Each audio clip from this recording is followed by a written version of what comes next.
Título 2 da suspensão do processo. Artigo 313. Suspende-se o processo, inciso 1, pela morte ou pela perda da capacidade processual de qualquer das partes, de seu representante legal ou de seu procurador. Inciso 2, pela convenção das partes. Inciso 3, pela arguição de impedimento ou de suspeição. Inciso 4, pela admissão de incidente de resolução de demandas repetitivas. Inciso 5, quando a sentença de mérito, a linha A, depender do julgamento de outra causa ou da declaração de existência ou de inexistência de relação jurídica que constitua o objeto principal de outro processo pendente. A linha B, tiver de ser proferida somente após a verificação de determinado fato ou a produção de certa prova requisitada a outro juízo. Inciso 6, por motivo de força maior. Inciso 7, quando se discutir em juízo questão decorrente de acidentes e fatos da navegação de competência do Tribunal Marítimo. Inciso 8, nos demais casos que este Código regula. Inciso 9, pelo parto ou pela concessão de adoção, quando a advogada responsável pelo processo constituir a única patrona da causa.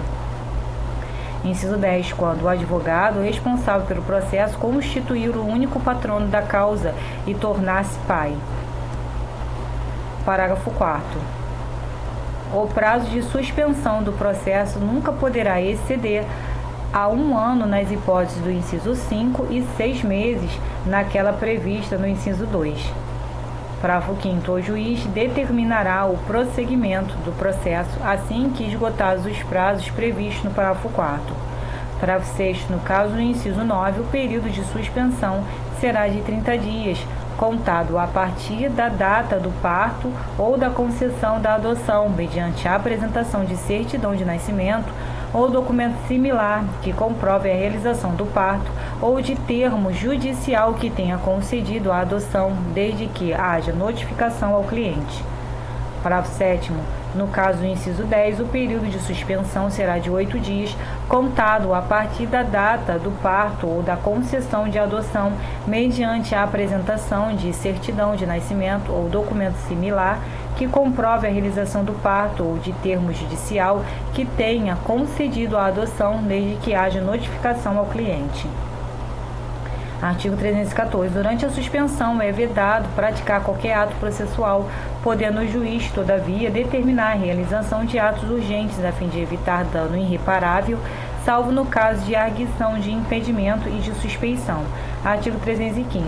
Se o conhecimento do mérito depender de verificação da existência de fato delituoso, o juiz pode determinar a suspensão do processo até que se pronuncie a justiça criminal.